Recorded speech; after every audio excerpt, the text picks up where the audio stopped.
தீபா இன்னைக்கு என்ன ஸ்பெஷல்? இன்னைக்கு வந்து சிக்கன் உருளைக்கிழங்கு போட்டு சிக்கன் கிரேவி பண்ணியிருக்கேன்.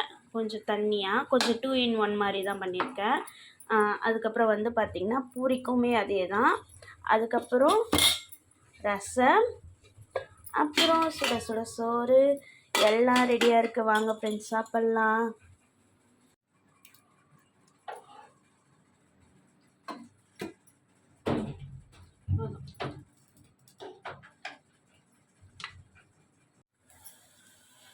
தீபு என்ன பண்ணுற? இன்னைக்கு வந்து ட்ரையாங்கல் ஷேப்பில் ஒரு பூரி பண்ணிகிட்ருக்கேன்.